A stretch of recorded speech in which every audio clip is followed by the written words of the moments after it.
الله أكبر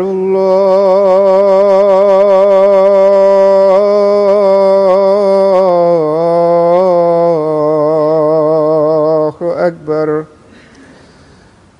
الله أكبر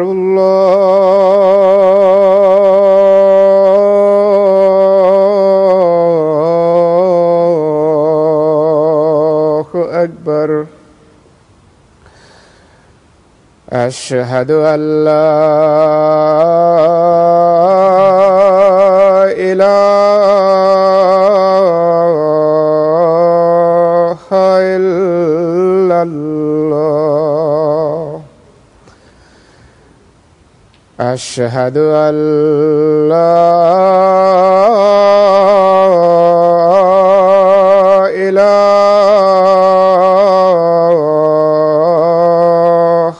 إلا الله.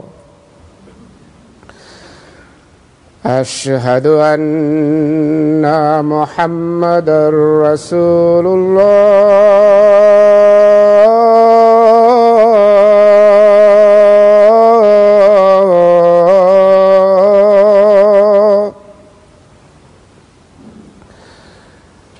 أشهد أن محمدًا رسول الله. حي على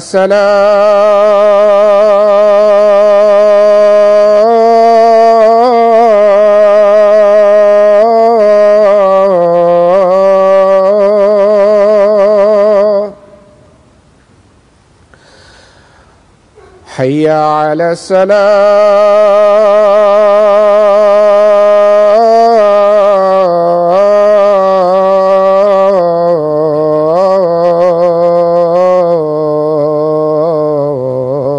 الصلاة. حي على الفلاح.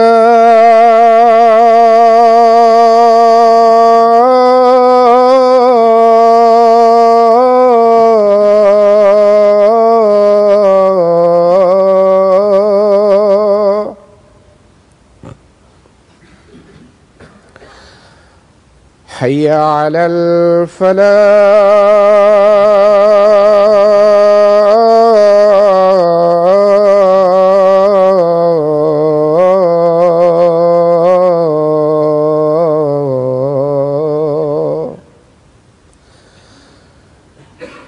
الله أكبر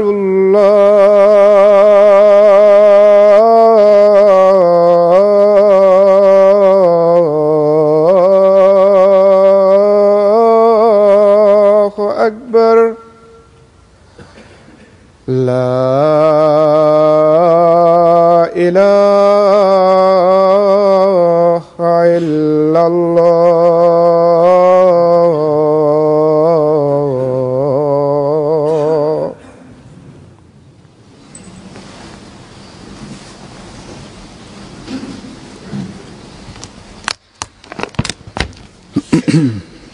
السلام عليكم ورحمة الله.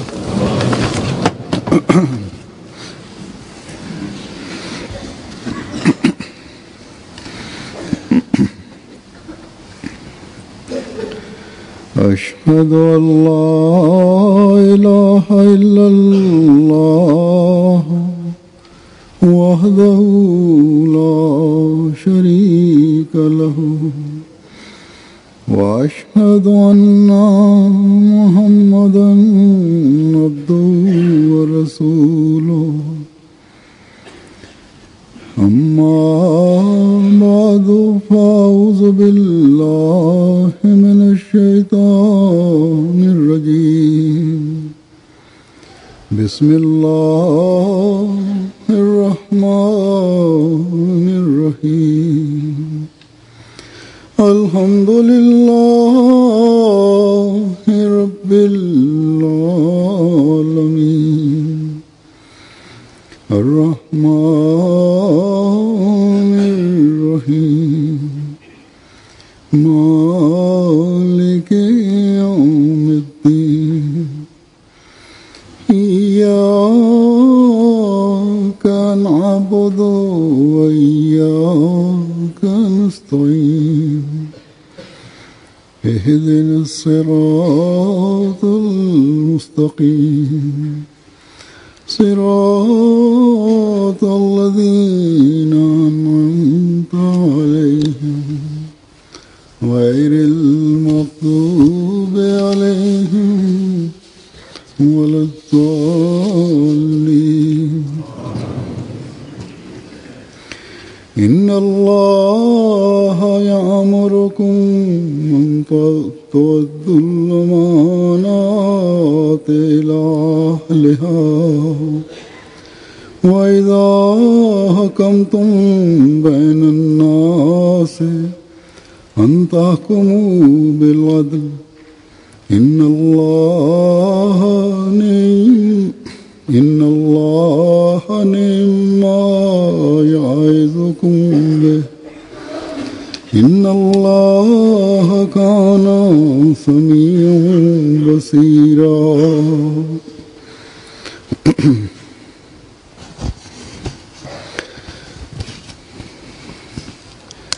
इस आयत का तर्जुमा है कि यकीनन अल्लाह तुम्हें हुक्म देता है कि तुम ईमानते हैं उनके हकदारों के सुपुर्द किया करो।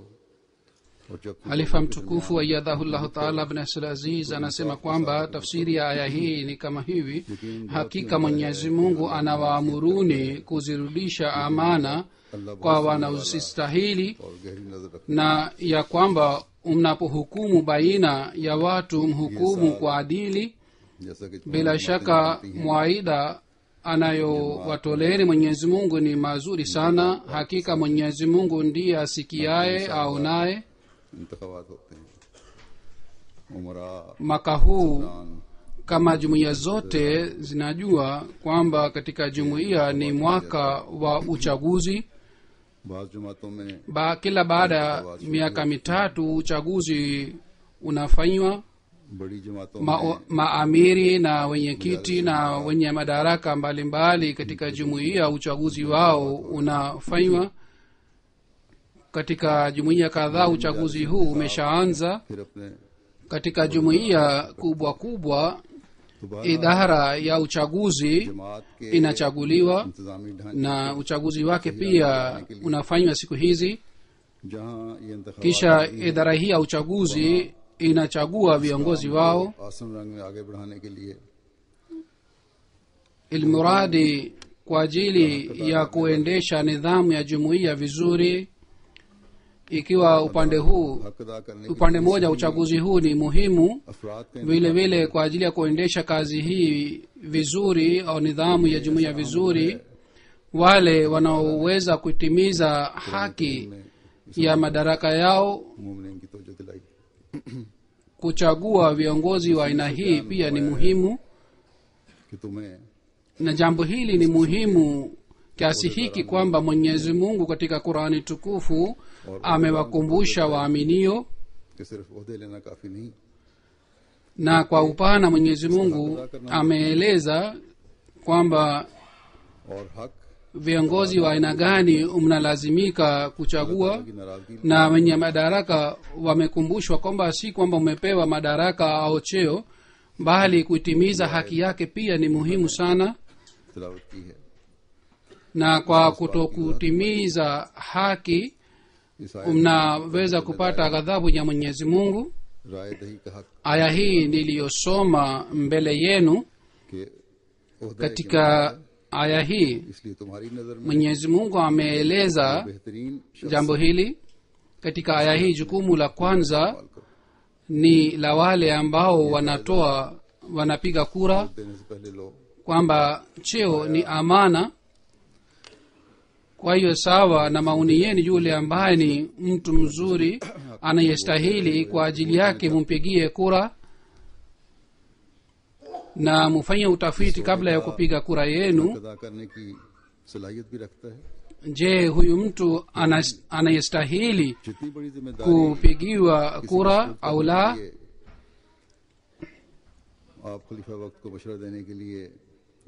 Je, anao uwezo wa kutimiza haki ya madaraka yale au la? Kadiri mtu anapewa majukumu makubwa na umejumuika hapa kwa ajili ya kumshauri halifa, sawa na madaraka yale unalazimika kufanya tafakaru na kufanya maombi. Si kwamba huyu mtu nampenda kwa hiyo apigiwe kura, au mtu fulani ni jamaa yangu basi yeye apewe kura, au mtu fulani ni katika jamaa yangu, katika kabila langu ni shekhe au patani au ni rajput, yeye kwa sababu ya hii yeye apigiwe kura. Ukabila wa aina wowote hautakiwi utumiwe wakati wa kupiga kura. Mwenyezi Mungu hata muuliza yule aliyepewa madaraka kwamba hukutimiza majukumu yako vizuri, bali wale wanaopiga kura wao pia wataulizwa na Mwenyezi Mungu, kwa sababu kwa nini hamkutimiza rai yenu vizuri na ushauri wenu mzuri. Katika mwisho wa aya Mwenyezi Mungu amesema inna Allaha kana samian basira, bila shaka Mwenyezi Mungu ni asikiaye na aonaye sana.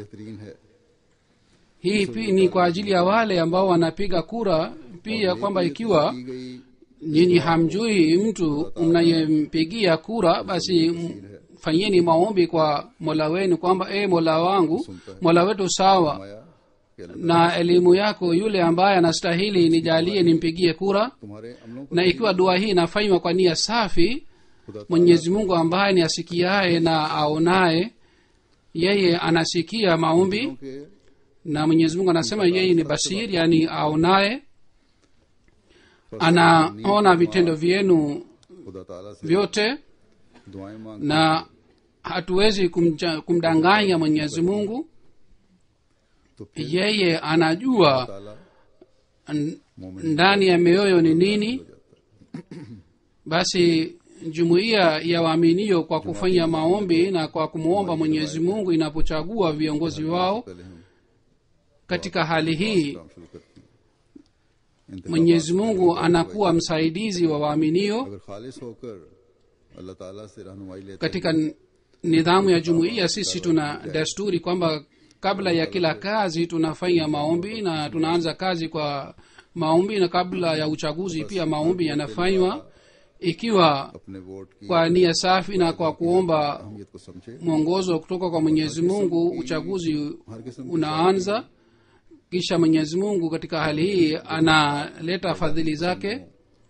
Kila anayepiga kura aelewe umuhimu wa kura yake, na kwa kuacha tamaa ya nafsi au upendo wa nafsi au uhusiano wa nafsi, mumpigie kura na mutoe rai yenu.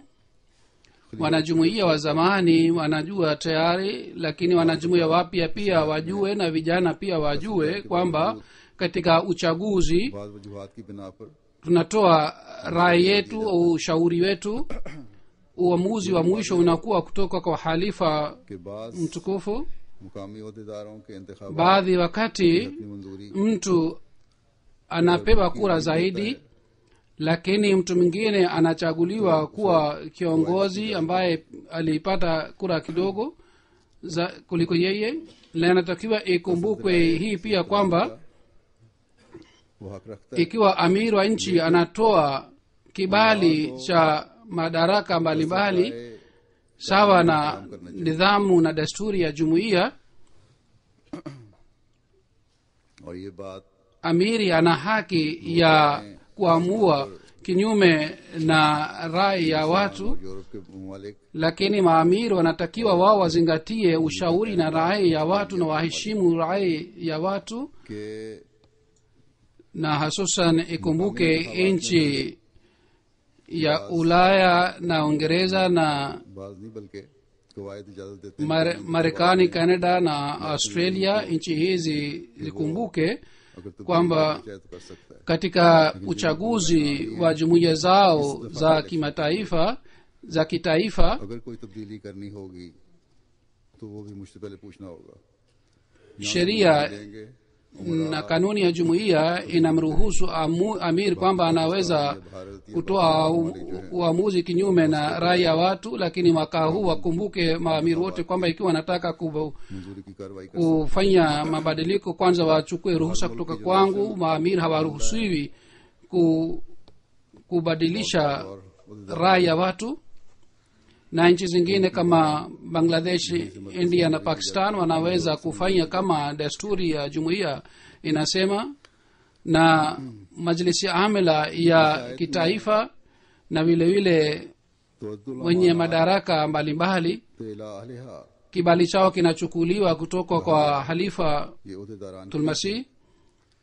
बाज ओहदे या बाज काम ऐसे हैं जो बगैर katika aya hii tuaddul amanat ila ahliha, नामजद करके सुपुर्द किए जाते हैं mwenyezi mungu amesema hivi, na hii ni kwa ajili ya wenye madaraka, यही kwamba kuna madaraka kadhaa au kazi kadhaa बाज लोगों को काम तफवीज किए जाते हैं ambayo inapewa bila uchaguzi. सदर जमात kwa mfano ni katibu wa rishtanata, ni cheo chake, या मुतलका सेक्रेटरी अगर किसी को ऐसा au katika idara mbalimbali watu wanapewa jukumu katika jumuiya.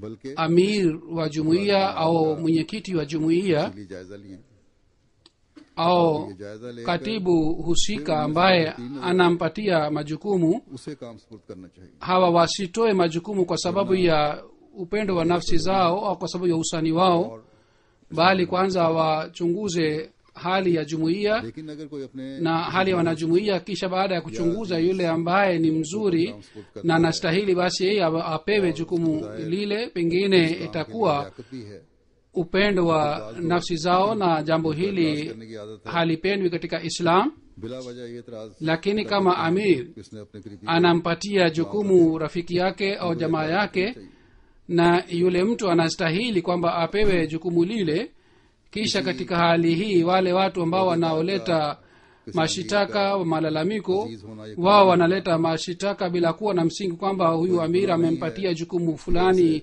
rafiki yake au jamaa yake, wao hawatakiwa walete mashitaka katika hali hii. इसलिए वादे कर दी कि mwenye madaraka एतराज ambaye ni jamaa au rafiki wa amir si dhambi, na si kwa maana yake kwamba kwa sababu ya hii asipewe jukumu.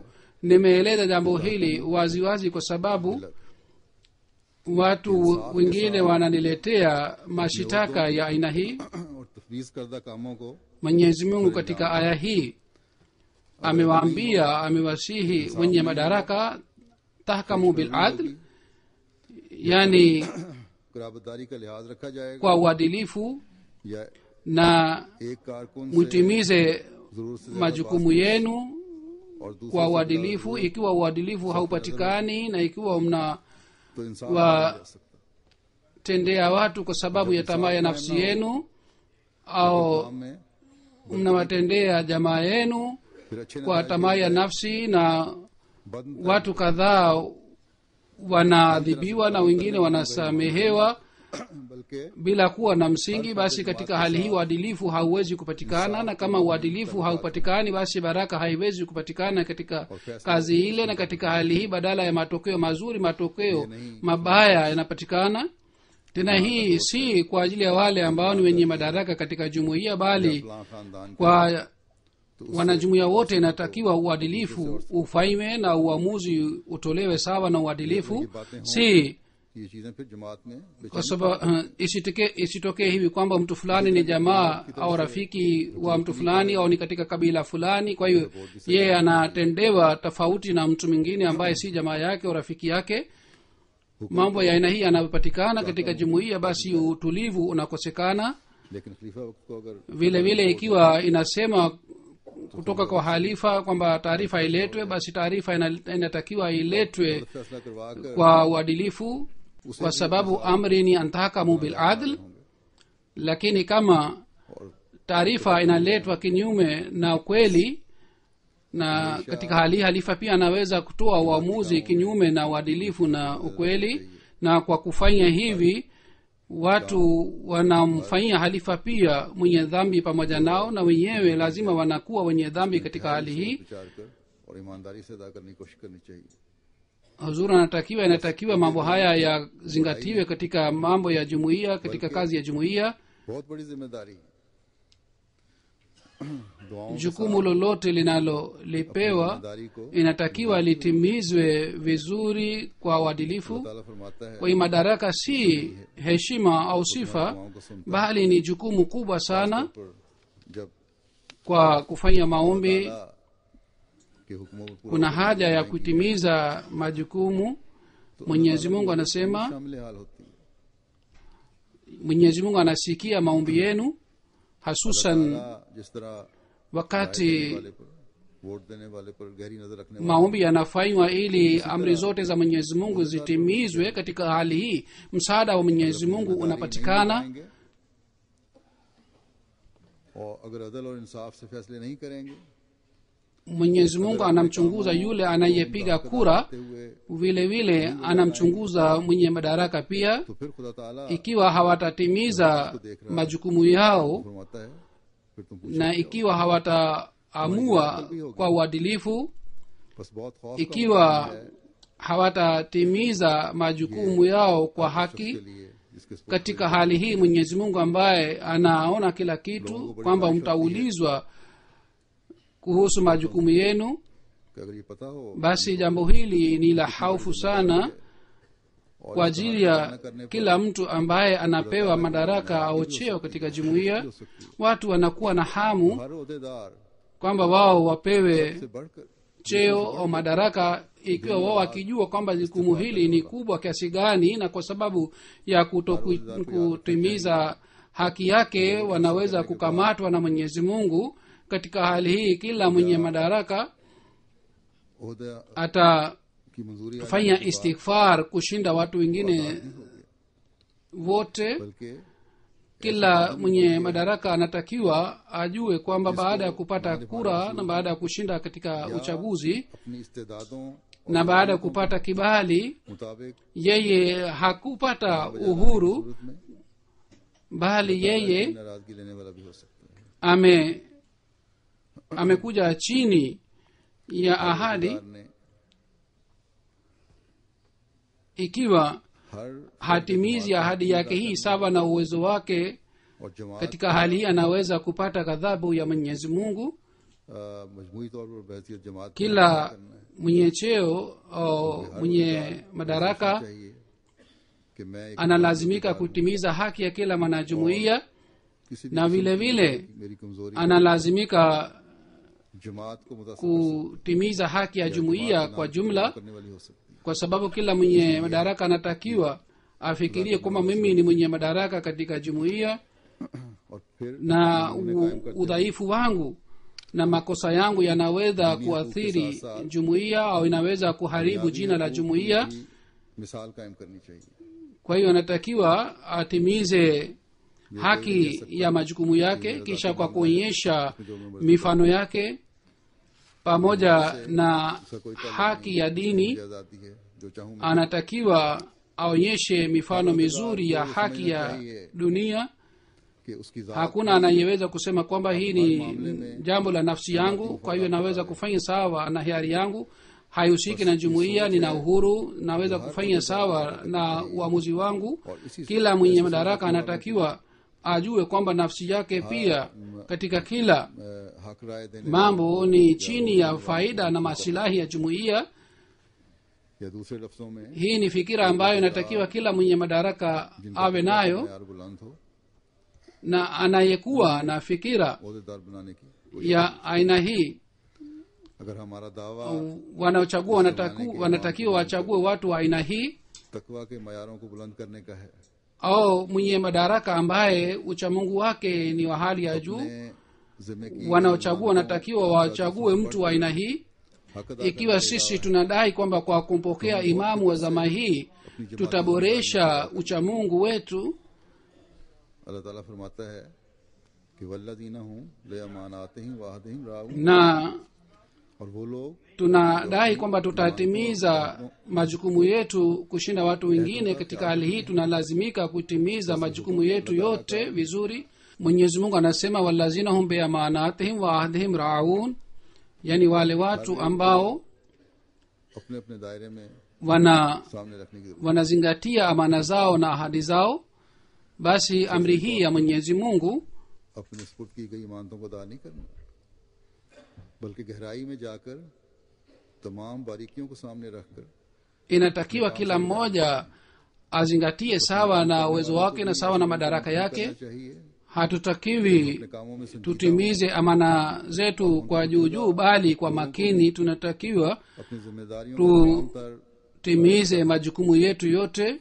तमाम तर सलाहियतों को Basi wale wanaochagua wanatakiwa wachague watu ambao ni serious katika kazi yao, अहद जो किया है, सबसे ज्यादा na पाबंदी ओहदेदारान को करनी चाहिए। wanatimiza सतह के ओहदेदार haki za amana zao kwa uwezo wao wote. कहा कि ओहदे या खिदमत करने की ख्वाहिश का जज्बा Na ahadi tuliyofanya kwamba tutatanguliza dini juu ya dunia, तो होनी भी नहीं चाहिए।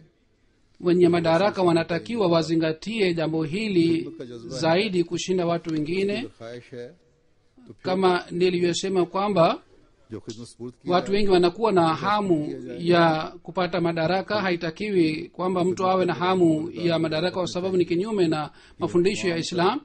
Ikiwa kuna shauku ya kuitumikia jumuiya, तमाम अहद katika hali hii akipewa jukumu lolote au madaraka yoyote, होंगे और किस मयार से katika hali hii wenye होंगे और क्या मयार इसका होना madaraka wanatakiwa wakumbuke हज़रत kwamba इस्लाम फरमाते हैं कि खुदा ताला ने kazi hii haiwezi kufanyika bila kutimiza ahadi, आयत करीमा वल्लज़ीना हुम na ahadi लिअमानातिहिम व अहदिहिम राऊन itimizwe namna gani. Kuhusu hii Sayyidina alayhi salatu wassalam anasema जो नफ्स हमारा की शहादत Mwenyezi Mungu katika aya hii बात पर उनको फतह अजीम हासिल हुई। wallazina hum liamanatihim wa ahdihim raun, amesema तमाम इमानतों और तमाम अहदों के wale ambao hawana sifa hii kwamba wao wanashinda juu ya nafsi zao na tamaa ya nafsi zao, bali wao sawa na uwezo wao wanatimiza haki za Mwenyezi Mungu na haki za viumbe vyake,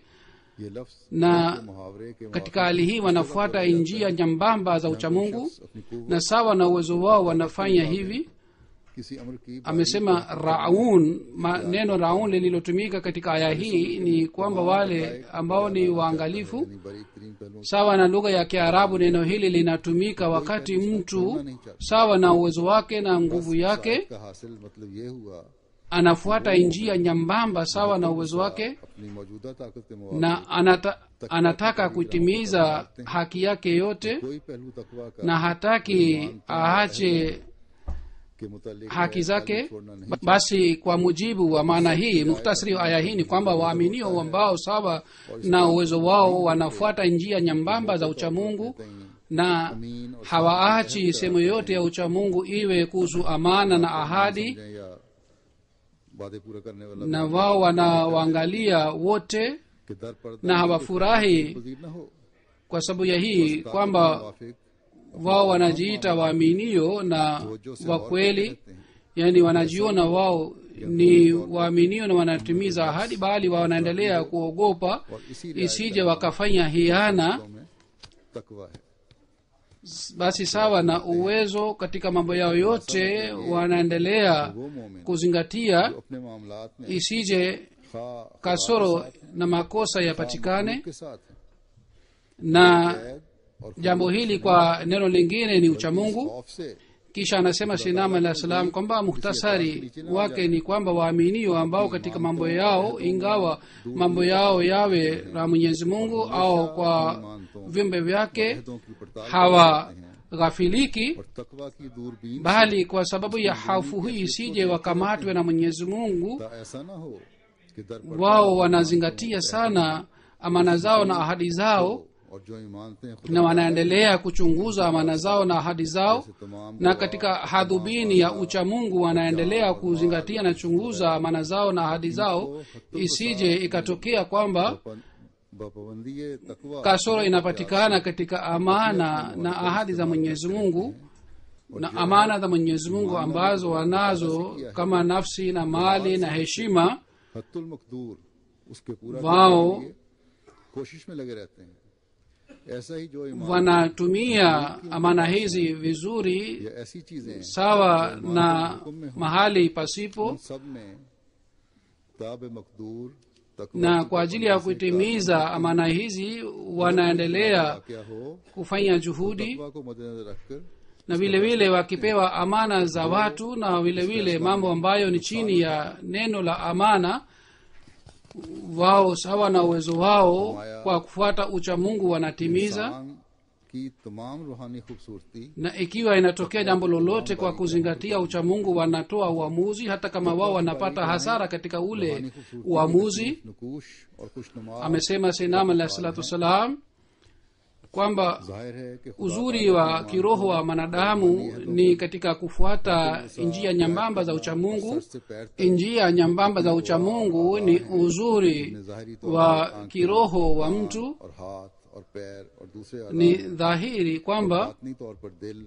और दूसरी कुव्वतें और अखलाक हैं kuzingatia amana za Mwenyezi Mungu पर इस्तेमाल करना और na nguvu zote kama masikio, macho na viungo vingine, इसी के मुकाबल पर na kwa kibatini ni moyo na ni hulka njema, इंसान की तमाम रूहानी खूबसूरती kutimia उससे वाबस्ता है और खुदा ताला vitu vyote hivi ने तकवा को sawa na mahala pake, चुनांचे लिबास तकवा na vile vile kuzingatia haki za wanadamu pia. इशारा है कि रूहानी Hili ni jambo ambalo जीनत uzuri wa mwanadamu unahusika na mambo haya. Mwenyezi Mungu amesema katika Qur'an tukufu kwamba uchamungu ni libas, yani mawazi. Kwa hiyo libasu takwa ni neno la Qur'an tukufu, inaashiria kuhusu hii kwamba uzuri wa kiroho inaweza kupatikana kwa kupitia uchamungu, ताब मकदूर na ni uchamungu ni kitu ambacho बस जब kwa kufuata hii mtu anatimiza haki na amana za Mwenyezi Mungu, मानतों na azingatie amana na haki ya viumbe vyake pia. जैसा कि हज़रत मुस्लिम अलैहिस्सलाम ने फरमाया खुदा ताला की भी हैं Huzuri anasema ikiwa uchamungu hauboreshwi, खास तौर पर दोनों तरह की मानतों katika hali hii hatuwezi kutimiza haki ya amana na ahadi. और है Amana ambazo Sayyidina alayhi salatu wassalam amesema ni amana za Mwenyezi Mungu na vile vile ni amana za watumishi wake, जमात को na mwenye madaraka अहदेदार मुंतखब करने हैं ni mwaminifu wa amana hizi zote mbili. उनके हक में राय दें जो दोनों तरह की मानतों Basi nawakumbusha tena और ये उसी वक्त हो सकता है wanajumuiya ambao watachagua viongozi wao kwamba kwa kufanya maombi हर वो kwa Mola wao का तकवा का मयार wapigie kura watu ambao wanaweza kutimiza haki za Mwenyezi Mungu na haki za viumbe vyake, na hii inaweza kutokea wakati uchamungu unaboreshwa, जैसा कि मैंने na hii itatokea wakati uchamungu kila mtu itaboreka. Basi kila mwanajumuiya anatakiwa ajichunguze na aboreshe uchamungu wake. वो चंद खूबियां जो हमें हर एक में बहसीत मोमिन Wenye madaraka और खास तौर पर अहदेदारों में होनी चाहिए watachaguliwa na wanajumuiya कर देता हूँ na watapigiwa kura na wanajumuiya. अहदों की पाबंदी की बात है तो Kwa hiyo sifa ambazo zinatakiwa zipatikane ndani yetu, अहदों की ndani ya kila mwanajumuiya, hususan katika wenye madaraka. Naeleza sifa hizi. अहदेदारों का Kwanza kabisa ni kuzingatia ahadi. Kuhusu hii nakumbusha kwamba ikiwa katika jumuiya अदायगी में कमजोरी है वो अपने ahadi मुआहदों को पूरा ना करना है zinatimizwa vizuri, मुआहदों को पूरा ना करना katika hali hii wenye madaraka pia watatimiza ahadi zao. इसके लिए miongoni wa haki ya wanadamu गुजारिश कर लेनी चाहिए। यही हज़रत मसीह मौला साहब mojawapo ni kutokutimiza ahadi zao, na kwa sababu ya kutokutimiza ahadi hii haki haziwezi kutimizwa. Hata kama mtu वाले दूसरे पर तो ana देते हैं, dhulumiwa anatakiwa akubali dhulma, lakini atimize haki. Na sinama alayhi salatu wasalam pia amesema hivi, kuna ahadi za biashara जितनी ज्यादा wenye kuleta mashitaka wanawashtaki wengine, lakini मुसलमानों में hawarekebishi hali yao, na kwa sababu ya hii ufisadi unapatikana katika jamii. Islam ni dini ya amani na usalama. और इसका Kadiri waislamu wamekumbushwa kuhusu jambo hili, हिंदियों पर भी पड़ रहा है। waislamu kadiri wamezidi katika jambo hili la kuvunja ahadi, बाहर भी और na athari yake घरेलू inapatikana juu ya wanajumuiya pia, kwa sababu sisi tunaishi katika jamii. ये भी एक मुआहदा है। Ahadi si ile ahadi ya nje ya biashara, bali ni ahadi ya kila aina, yani ahadi ya nje na ndani, अंजाम देते हैं कई दफा, na ahadi katika nyumbani pia. लेकिन Kuna jambo la ndoa, hii pia ni ahadi. Katika hii pia ये भी udanganyifu unapatikana, na watu wengine wanatimiza vizuri majukumu ya jumuiya. Nimeshawahi kusema jambo hili, lakini और अल्लाह ताला hawatimizi haki ya nyumbani. अल्लाह ताला Hii pia ni इन्नल अहदा काना मसूला, ni sawasawa na kutokutimiza haki लेकिन एक ya जवाब तलबी होगी। ahadi, na kwa sababu ya hii अल्लाह ताला ने tutakamatwa na Mwenyezi Mungu. Mwenyezi Mungu anasema innal ahda kana mas'ula, ये निशानी बताई yani कि वल मुफ kuhusu kila ahadi tutaulizwa na Mwenyezi Mungu. करें, Mwenyezi Mungu amesema बस हर Ahmadi kwamba mtu mwema sifa yake ni hii, ni kwamba walmufuna biahdihim iza ahadu, हर सतह yani wanapoahidi किस हद तक wanatimiza ahadi zao. अपने अहदों को पूरा करना, Basi kila mwanajumuiya ikiwa अपने ईमान तो anataka kuchagua wenye madaraka wema, basi wanatakiwa wajichunguze nafsi zao pia, एक दूसरे के जज्बात का ख्याल रखना भी। kwamba jinsi gani wanatimiza ahadi zao तलमज़ू अनफुसकुम वला तनाफसू, na kiasi gani wanatimiza haki za amana zao wenyewe. Kisha Mwenyezi Mungu amesema kwamba kwa ajili ya jamaa mzuri ni muhimu kwamba tuheshimiane. Ndio maana Mwenyezi Mungu amesema wala talmizu anfusakum wala tanabazu bil alqab, तलमज़ू का मतलब तान ही नहीं है, इसके वसी माने हैं। yani देखते हैं कि बाज msi walaani watu wengine, wala msiwaite watu kwa majina mabaya. बाज दफा काम के लिए आने वालों को Talmezu si maana yake kwamba kumlaani, maana yake ni pana sana. जो Inaonekana wakati mwingine wenye madaraka और फिर बाज दफा hawawezi kujikimu na hawawezi kuonyesha subra. Watu wanakuja kwa ajili ya kazi fulani au kwa wenzao, wanaongea होता है कि ला तलमज़ू, nao kwa lugha ambayo inawaudhi, मैंने कहा इसके मुख्तलिफ मानी है। na baadhi wakati wale ambao wana iman dhaifu wanakuwa किसी को मजबूर wanampinga mwenye madaraka, hata या किसी पर इल्जाम wanakuwa wanapinga nidhamu ya jumuiya. Mwenyezi Mungu anasema wala tanabazu bil alqab, hii ina maana chungu mzima. Kwa mfano kufukuza na kumlazimisha mtu na kumpiga au से इस तरह बात करना kumshutumu जो उसे au बस अगर ओहदेदार kutafuta aibu za watu wengine तो सिवाय इसके au kumwambia mtu mambo yasiyo na जमात के खिलाफ sahihi au kuongea na mtu ambaye किया जा रहा हो inamuudhi. और क्या होगा। Ikiwa wenye madaraka hawatazingatia mambo haya, katika hali hii बजाय इसके तो कि तुम किसी को watu ऐसे नामों से पुकारो जो उसे पसंद au mtu ambaye alitendewa hivi, एहतराम से पेश yeye atakuwa na maoni mabaya. है।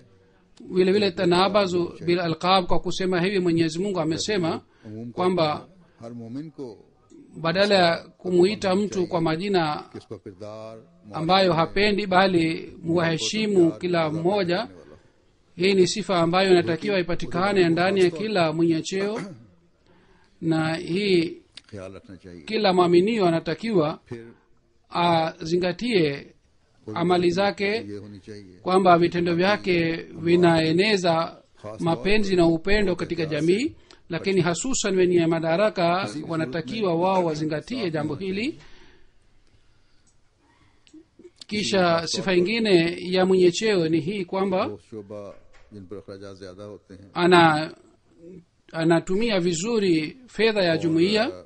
Katika hali yoyote hatakiwi अपने बजट ही नहीं atumie hela ya jumuiya kwa kupita kiasi. कम खर्च में ज्यादा से ज्यादा Kwa hiyo idara ambayo inatumia matumizi zaidi मसलन ज़ियाफत का शोबा है, na का शोबा है, malengo yao pia ni makubwa, wao hawatakiwa wazingatia malengo, लंगर bali wanatakiwa wazingatie wapunguze matumizi yao. नाम भी दुनिया में Kwa mfano ni idara ya ziafa, yani निगरान। kuangalia wageni, au ni idara ya अगर बजट में गुंजाइश chakula wakati wa jalsa salana, kwa sababu jalsa, kwa kupitia jalsa salana idara hii imeenea duniani.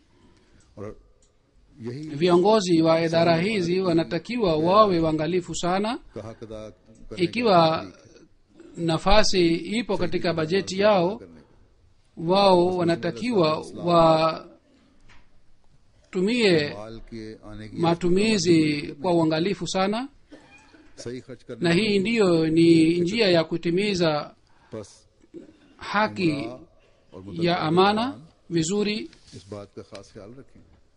Sainam alayhi salatu wasalam alikuwa hana wasiwasi kwamba mali itapatikanaje, bali alikuwa na fikira kwamba watu waadilifu कि स्पोर्ट जमाती जिम्मेदारी na की जाती हैं, waangalifu waaminifu watapatikanaje. Kwa hiyo wenye madaraka wanatakiwa wazingatie jambo hili. Vile vile sifa nyingine ya mwenye madaraka ni hii ambayo ni sifa ya kila mwaminio, lakini kwa sababu mwenye madaraka anapewa majukumu ya jumuiya, जो लागू बातों से wao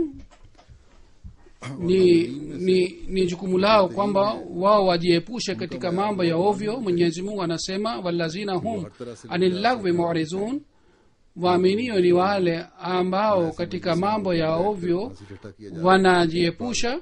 होदेदारान भी होते हैं जो आपस में बैठते हैं, Miongoni wa waaminio ambao ni wazuri, basi hali yao inatakiwa iwe mzuri, kwamba wao wajiepushe katika ufedhuli wa kila aina, wao wala wasikae katika hafla ambapo dhihaka inafanywa. Wenye madaraka wakati mwingine wanakaa pamoja na wanaanza kuzungumza kuhusu mtu mwingine mwenye madaraka na wanafanya dhihaka. Inatakiwa wao wajiepushe katika jambo hili, wala wenye madaraka hawatakiwi wao washiriki katika hafla ya aina hii ambapo watu hawazingatii dini ya Mwenyezi Mungu. Sayyidina alayhi salatu wassalam anasema ताल्लुक का मूजिब है। maana yake ni hii kwamba waaminio ni wale ambao wanajiepusha katika mambo yote ya ufedhuli बस तकवा का na uhusiano wa ufedhuli, खुदा ताला से ताल्लुक na kwa kufanya hivi mtu anapata ukaribu na Mwenyezi Mungu. एक ऐसा इजहार है, Na kwa kuacha mambo ya ufidhuli ni sawasawa na होदेदार kuunganisha moyo wake na Mwenyezi Mungu. में Na mwaminio jambo kazi yake ni kuunganisha uhusiano wake na Mwenyezi Mungu. Kisha Mwenyezi Mungu anasema ubahili pia si sifa ya mwaminio. और जायज जरूरत हो Waaminio wanatakiwa wao wasifanye matumizi kupita kiasi, के लिए तो बहुत खुला हाथ रख लिया। na wao watumie njia ya wasitani, lakini si maana yake kwamba wawe bahili. Ikiwa kuna haja ya kufanya matumizi, natakiwa matumizi yafanywe pale, lakini isitokee hivi kwamba kwa ajili ya mtu mmoja wao watumie matumizi sana na kwa ajili ya mtu mwingine wao waonyeshe ubahili. अल्लाह ताला ने ये खास हुक्म दिया है कि बेशक बाज़ दफा Na sifa ingine ya mwenye madaraka ni hii pia kwamba गुस्से को yeye ashinde katika ghadhabu yake, kazimin al-ghaiz. वहाँ बाज़ दफा इस्लाह की गरज से, Mungu ameamuru kwamba लेकिन जरा जरा सी baadhi wakati hasira inapatikana, lakini और अपने साथ काम करने वाले wenye madaraka wanatakiwa washinde katika hasira yao. Ikiwa kuna faida na masilahi ya jumuiya, na baadhi wakati hasira inaonyeshwa, lakini katika mambo madogo madogo kupata hasira अल्लाह ताला के इस na में रखना चाहिए kutokuzingatia heshima ya watumishi wanaofanya kazi pamoja naye. Hii haikubaliwi kwa mwenye madaraka na haitakiwi hali hii ipatikane, bali yule ambaye ni mwenye madaraka mzuri anatakiwa azingatie jambo hili, kulu linasi husna, yani azungumze na watu kwa ulaini na kwa upole. Ikiwa wenye madaraka wanakuwa na tabia ya aina hii, basi mashitaka yanayopatikana yatakwisha yenyewe. Kisha sifa ingine ya mwenye madaraka ni hii kwamba watu wanafanya kazi pamoja naye anawatendea vizuri. Cheo katika jumuiya si cheo kama ni cheo cha dunia, na awatendee wenzake kama watu wa dunia. Kila anayetumikia jumuiya, yeye anayetumikia jumuiya kwa imani. Kwa hivyo hususan wenye madaraka na viongozi wanatakiwa wawatendee vizuri watu wanafanya kazi pamoja nao. Ikiwa kosa linatendeka, kwa hiyo wawafahamishe kwa upole, na kama kuna mtu ambaye anaonyesha ujeuri na kwa sababu ya hii jumuiya inapata hasara, katika hali hii kwa njia nzuri anatakiwa apewe onyo au ambiwe au asitumike kwa ajili ya kazi ya jumuiya. Lakini haitakiwi hali hii ipatikane katika ofisi ya jumuiya au mahali ambapo kazi ya jumuiya inafanywa, kwamba makundi yanaundwa.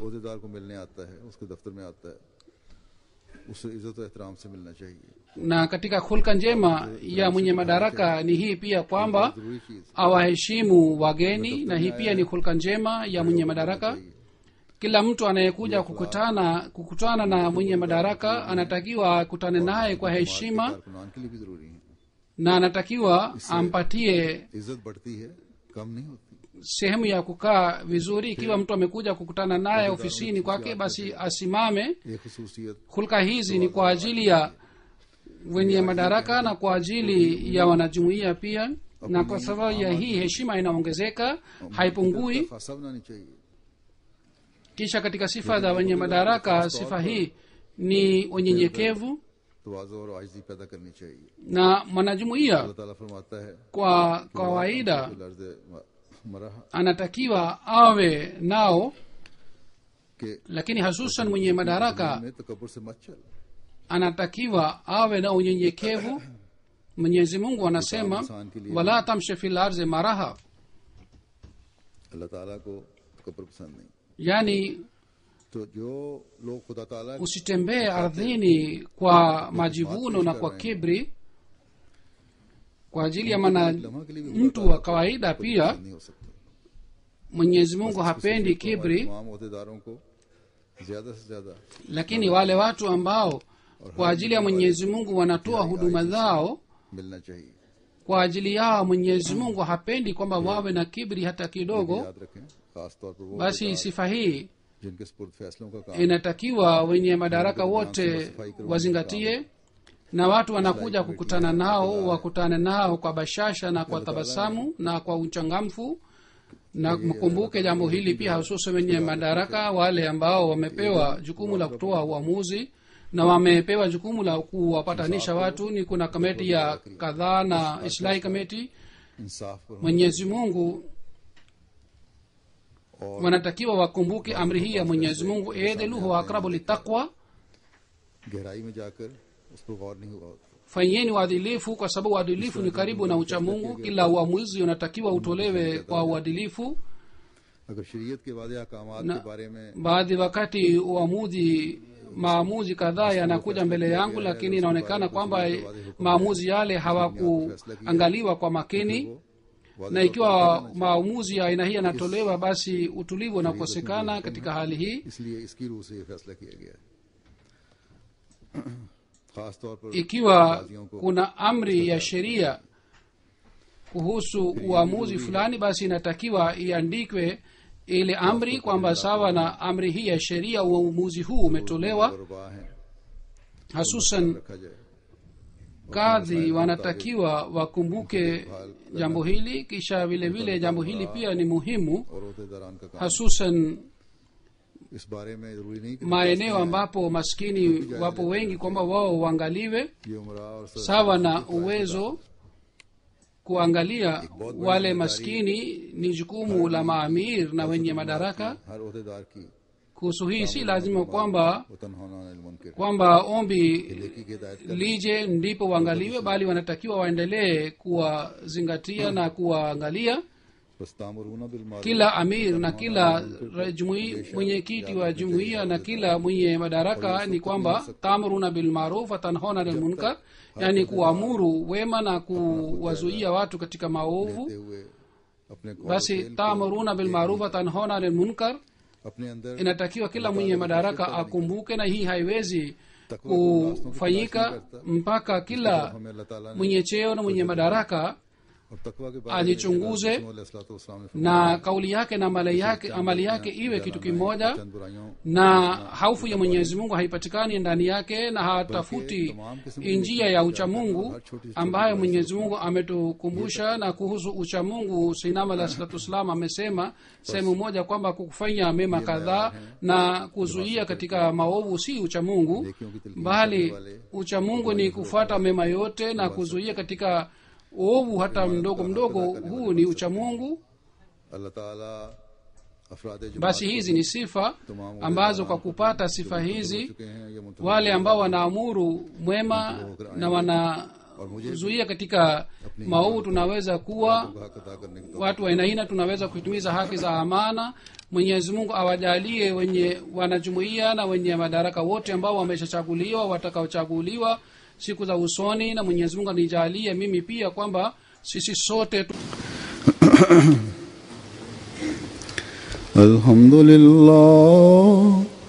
الحمد لله نحمده ونستعينه ونستغفره ونؤمن به ونتوكل عليه ونعوذ بالله من شرور أنفسنا ومن سيئات أعمالنا من يهده الله فلا مضل له ومن يضلله فلا هادي له ونشهد أن لا إله إلا الله ونشهد أن محمدا عبده ورسوله عباد الله رحمكم الله إن الله يأمر بالعدل والإحسان وإيتاء ذي القربى وينهى عن الفحشاء والمنكر والبغي يعظكم لعلكم تذكرون اذكروا الله يذكركم وادعوه يستجب لكم ولذكر الله أكبر